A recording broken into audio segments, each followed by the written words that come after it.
Good morning, insurance industry, and welcome to Fun Insurance Solutions. My name is Ariel Rivera, and I am your host. Today, we have an amazing episode. Actually, this episode comes from an awesome conversation I had with Claire D. Nicola from the 10th Company.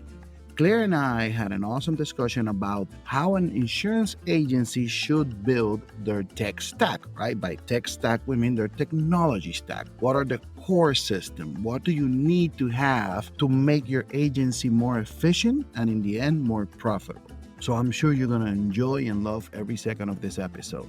Now, this episode is brought to you by AR Solutions. AR Solutions, listen to me, insurance companies and MGAs. We have your cyber solution. I know it's hard to find cyber insurance liability for your small business clients. I know it's hard to put that in your paper. I know it's hard to work on that filing. This is why we have done that for you. We have a cyber risk purchasing group that you can easily bolt on our cyber liability coverage for all your small business clients. So, insurance companies and MGAs, email me at ar@cyberinsurance.services. Again, ar@cyberinsurance.services, and let us help you take your company and your MGA to the next level. Now, let's have some fun.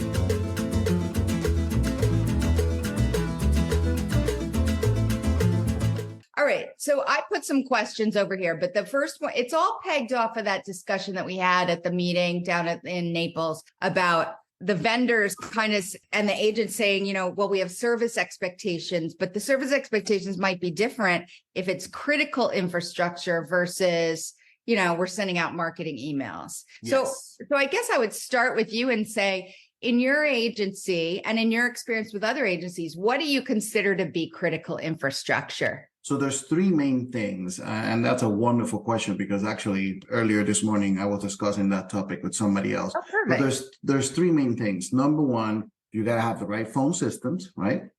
You got to have the right agency management system, and you got to have the right CRM tool for your agency, right?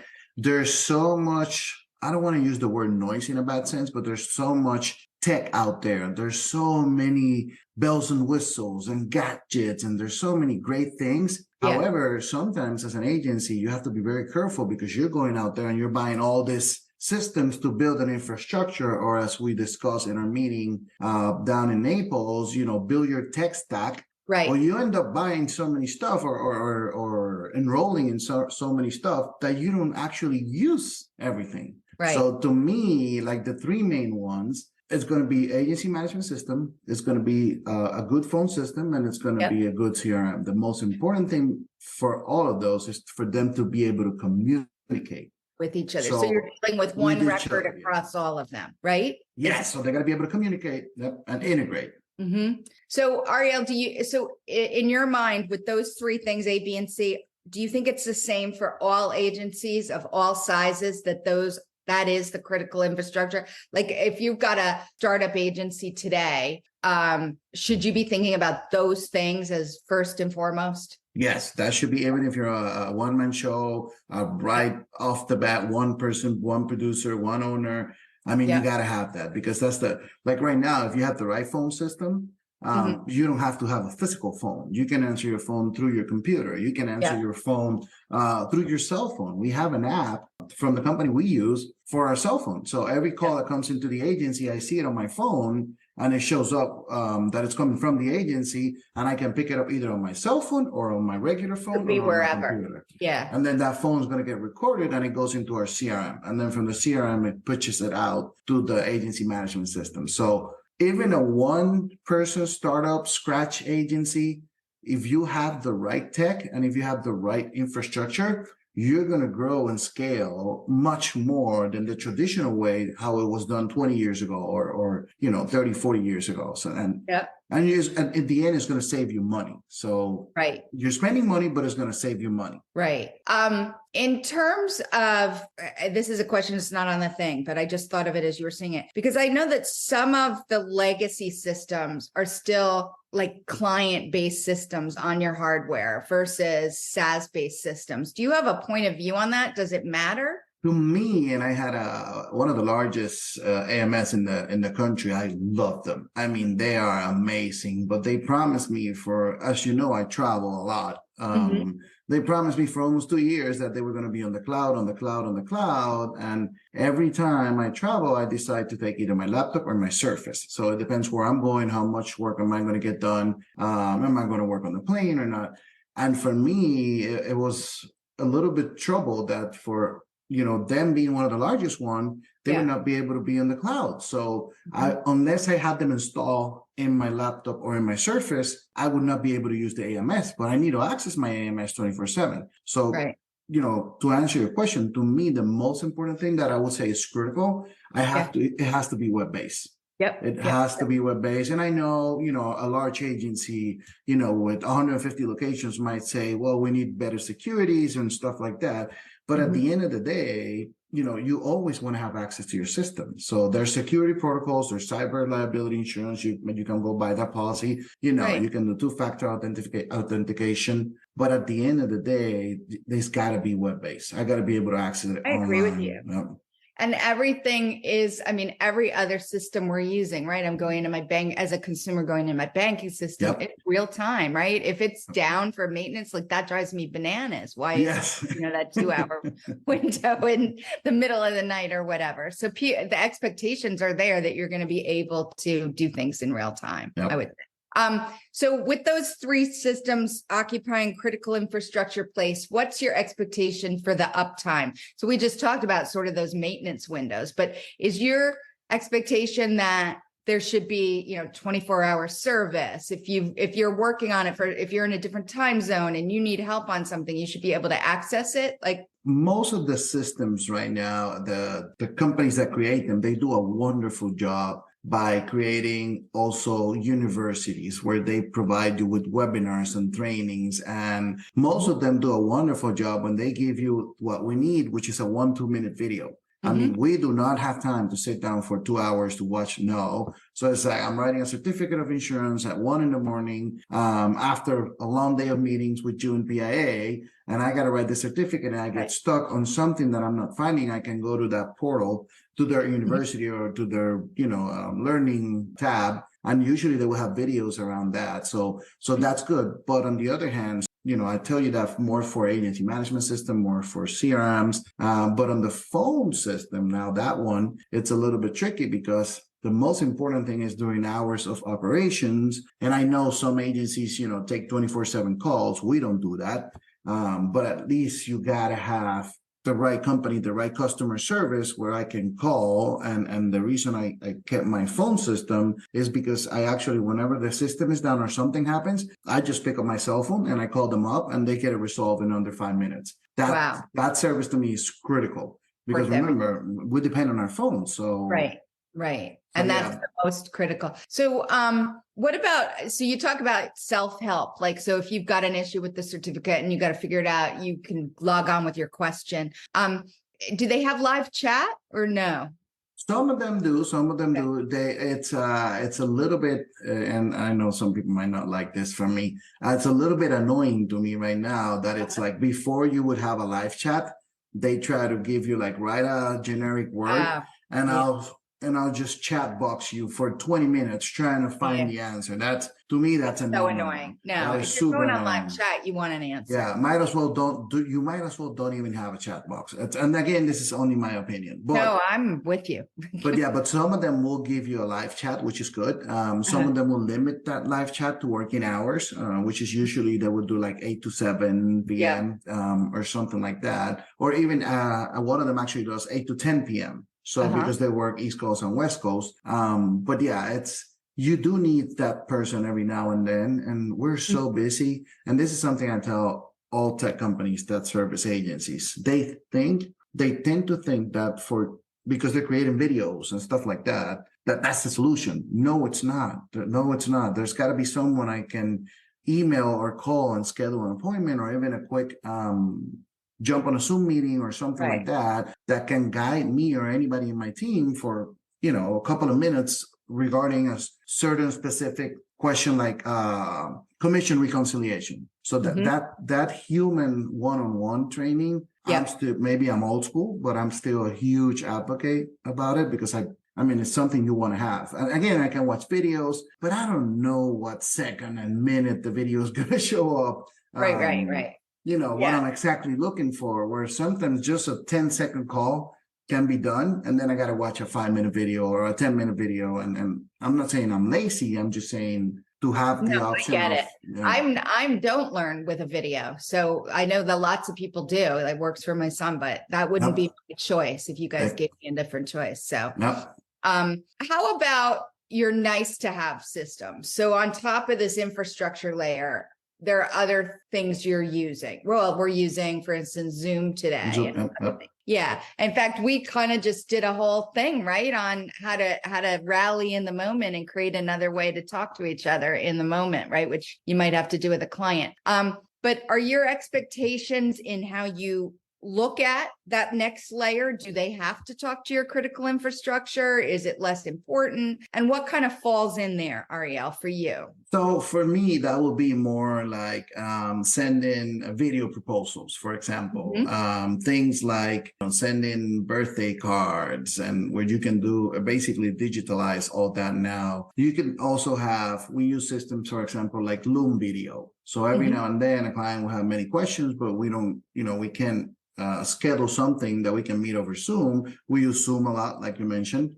We use Loom video, whereas I can record my screen and record myself, and then we'll send them a link with a password, and then that client only will be the only one accessing that one. So right now it's huge. I tried it. It's all trial and error. I did video proposals for a year. When I get a system, I like to try it for at least 3 to 6 months minimum. And the video proposals are beautiful. They make you look awesome, makes you look professional. But the conversion for me, at least for me and my type of client, was very low. So I just ditched that one. I decided not to use it anymore. They didn't really like it. They didn't really like it. Clients were like, I'm not going to watch. Same thing we were talking about. It's like, I'm not going to watch a 5-minute or 10-minute video of you explaining. Of course, because I'm more of an insurance nerd, I tend to explain quotes a little bit more than what the traditional sales producer-oriented agent will do. So I try to go, if we talk about the dwelling and other structures, this is what it means. And so I go a little bit more into detail. So maybe that was one of the reasons. But I tell you, the conversion ratio wasn't too high. I have friends, they own agencies, they only do video proposals, and their conversion rate, it's like 89%. And that's awesome. It works for them. But under that, the whole additional level, like there's systems, for example, right now, which one of them is really good. It's for intake forms, right? Whereas, your client goes to the website or you're doing cold calling, and now you're going to a system, and this program is designed for you to once you get the home address, the system will connect with the county record for that address and pull out everything. The permits, the last year the roof was done, and things like that. Those are what I call the bells and whistles, where they can complement your agency. They are really good. And again, this is just, I'm just mentioning 3 or 4 things. There's probably like 80 of them. There's so much tech going on now. There's also the raters, right? So it depends which state do you work in. Some people say, why don't you use a rater, Ariel? You're crazy. Well, raters don't work in Puerto Rico or Florida, or at least they don't work properly, or they don't work to my... So you have to go into the individual company portals to get the rate. One by one, yes. Because it's the only way to get the actual rate. So I'm very conscious about, I don't want to send you a quote for your auto and say, you're going to pay $2,200 a year. But then the rater gave me that. And I'm not saying raters are bad. Raters are awesome. But if you just can't use them. But because to me, they're not as effective. So we don't provide a quote. Like some people will do premium indication. It's like, just give me your name and your address and your vehicle VIN number and give me your date of birth and I'll give you a premium indication. We don't do that. We do a full quote, we're running the reports, we do all that. So that's why to me, maybe a rater is not worth it, but for some other agencies, it's amazing. Also, you have the carrier capability, right? So whether the carrier works with the rater, whether you have 20 carriers or 30 carriers, or you only have 2 or 3 of them.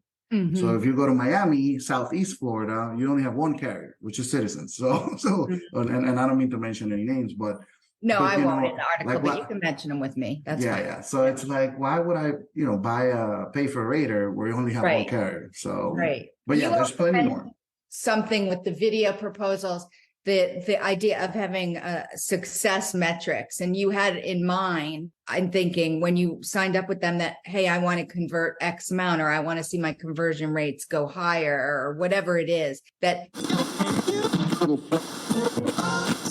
Insurance companies and MGAs, I know it has been so hard for you to find a cyber insurance solution for your commercial portfolio. This is why I strongly encourage you to visit www.cyberinsurance.services to learn more about the Cyber Risk Purchasing Group that will give you access to a cyber policy that is admitted in all 50 states and you can easily bolt on to your current commercial portfolio. Think about this. There's no filings, no application, no risk to your paper, no claims handling. I mean, it can't get any better than that. You will now have a solution for your commercial clients. More importantly, you will be making tons of revenue. So again, visit www.cyberinsurance.services to learn more and to contact us. Let's keep having fun.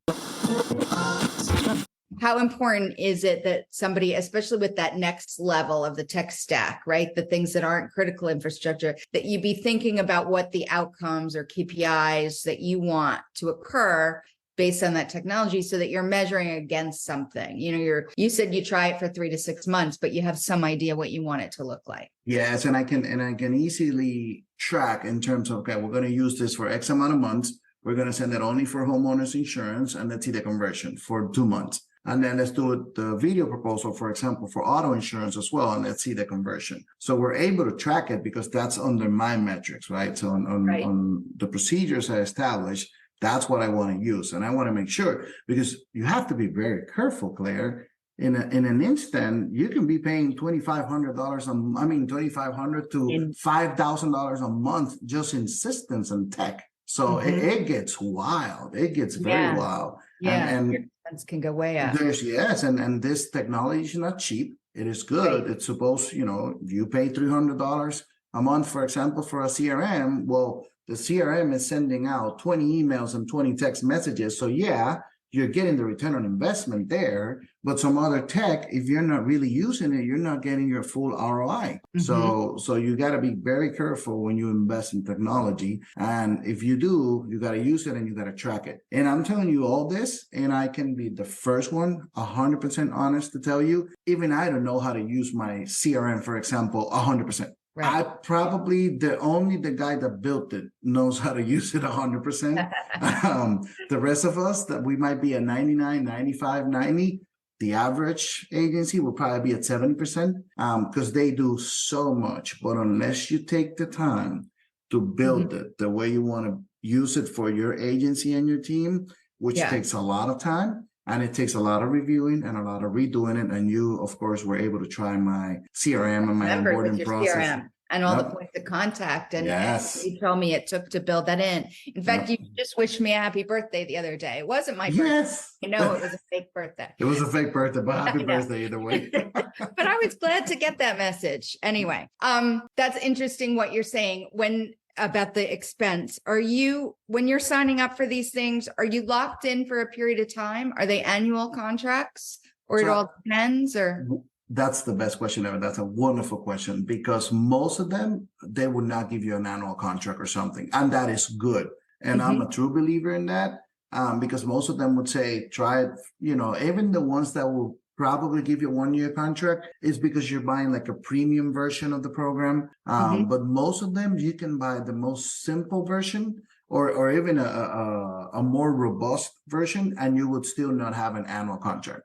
You can just leave anytime. Yep. And I do like that because this is not a one size fits all. It depends on your needs. You talk to guys like Chris Paradiso all the time. He uses Donna, and he uses this other data tracking, measuring system where he's just at a whole nother level. I tell him, it's like, there's you and probably 8 or 9 more agents and agencies in this country that will manage their agency that way. That level, yeah. That level. There's, I don't know, many of them. Somebody like Keith Savino. He's well ingrained into the systems, and he knows how to extract the data the right way. But the regular agency is mostly selling policies and servicing clients. So once you get to that level, then you might start thinking about more technology and then now start segregating data and how many life insurance policies are you cross-selling. All that is done now with just those systems. Yeah. So Ariel, years ago, people used to say, all right, the most critical infrastructure for the agency management system. Nobody really talked about CRM very much. And the phone system was the hard phones that you had in your office, right? It wasn't even VoIP. So, and this may be looking out in the future a little bit, but do you see other things becoming more important to that critical infrastructure? Or do you think we kind of have it with those three things? So I think again, it's going to depend the agency size, the agency appetite, how much they want to grow, how much they're willing to invest their time, not their money, their time in technology into creating those, not creating, but using those systems and integrating them with your agency processes, your agency culture. Right now you can buy a CRM. I mean, not buy, but start using any CRM. Most of them will already give you the content and the copy that you got to use for the renewals. But I tell everyone, and even when I teach or speak at conference, I say,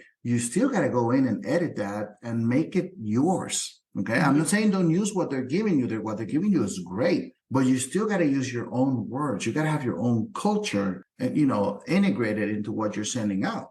So you get a text message and an email for birthday. Some agencies only send a text message. So we just like to, make sure you get hit twice because it means we really care because that's within our values, right? But when you go back to the actual infrastructure, I think those three for many years will be the ones.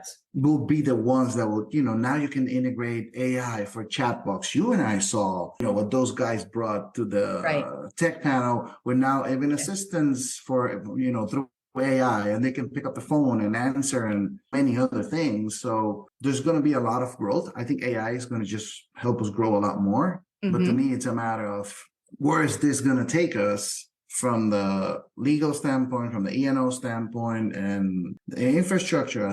If you keep it between those three, you should never have a problem. And you should be very successful. So I just have a few more questions. So going back to where you said up front, the three systems need to talk to each other. What's your view of that? So there's integration and then there's people's idea of what integration is. And I know it varies, right? If something is really integrated so what do you think mean when you say they need to talk to each other? So the integration would happen either internally between those systems because they already have their open APIs and all that technology that we don't have to get into all that. But some of them, between companies like the VoIP phone systems already reach out to a lot of AMS, a lot of CRMs, say, I want to integrate with you. Let's just work on the back end. So when you went to with your AMS, you made sure that whatever phone system you were using in AMS were integrated to that degree that the same record would pass back and forth.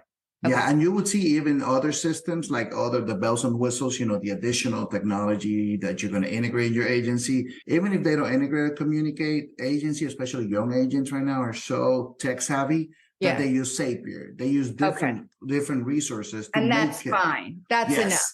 That's enough to make it communicate. But but if the real integration happens on the back end, whereas you call me right now, and then like, for example, when I call your cell phone earlier, the system, my computer will pop up a tab with my CRM with your name right there because it's reading that. So, and it can happen with either it's a soft phone or my cell phone or the agency phone. It doesn't matter. It's all integrated. So I will see you on my CRM and I will see you on my AMS. So that's pretty cool. But it all happens on the back end. I didn't work on anything. I just connected the systems once I enroll with them.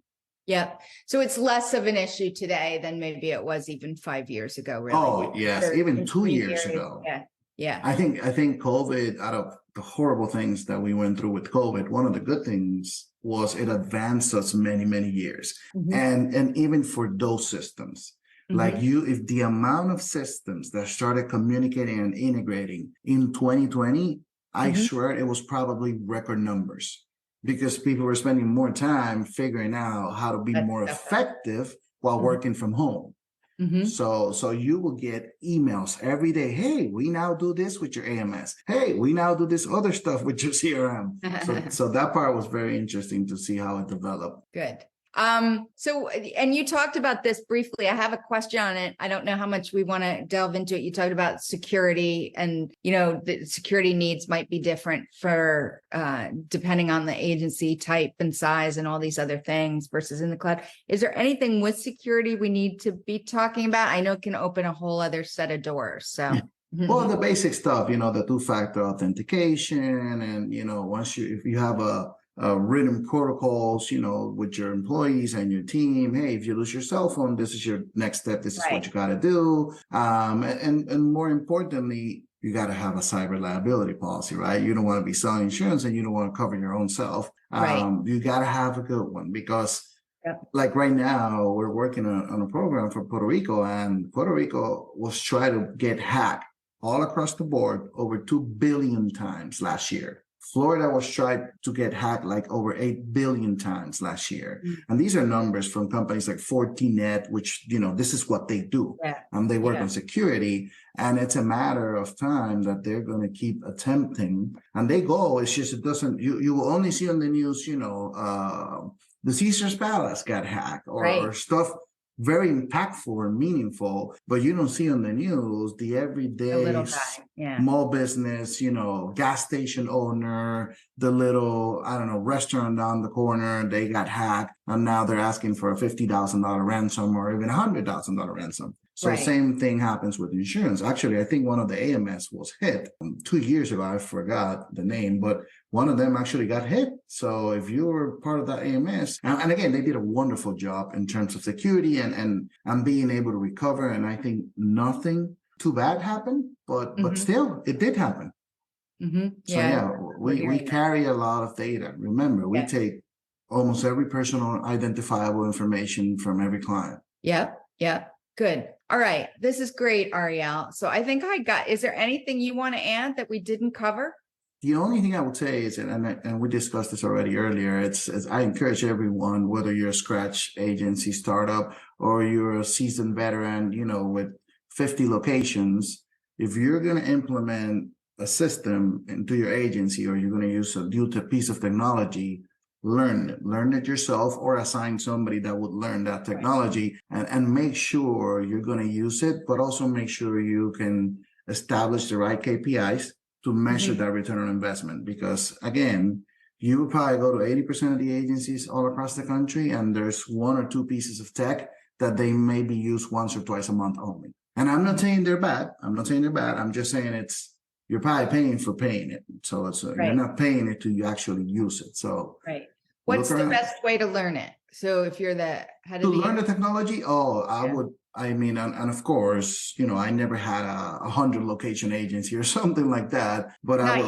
not yet. That's true, not yet. But I will always say the agency owner or the manager or whoever is in charge of implementing that, they got to try to learn that technology the most. So what I did with my team in Puerto Rico, for example, I will be the one to get the demos, to get everything. If I like it and I think it's useful, let's do another demo. I will bring everybody in because they're going to be using it more than me. And then I will try to maximize my knowledge on it to show them. But because they're the ones using it every day more than me, then they will update our procedures. They will update the way we use the technology. They will make recommendations. At first, they will come to me, hey, why don't you recommend Claire from this technology company to do this change? But then I'll be like, no, why don't you do it yourself? Because you're going to be able to explain it better than me. So learn the technology, have your team learn it, and more importantly, make sure that there's changes you want to do. I bet you every technology company is super open for recommendations because that's how they get better. They usually get a piece of technology, they choose a couple of agencies to work around it, to throw a pilot program or any changes, and then they'll go out. So feel free to speak up. And if you don't understand it, you don't like it, and you feel like you're not going to use it, then stop paying for it because you're just throwing your money away. That's true. All right. That's great. I think we covered a lot. So I'm going to organize it in a bunch of ways. Perfect. Awesome. All right. Thank you, Claire. Thanks a lot, Ariel. Have a great weekend, for overcoming the technical challenges. No, thank you too. All right. You too. Have a good weekend. Bye-bye. Likewise.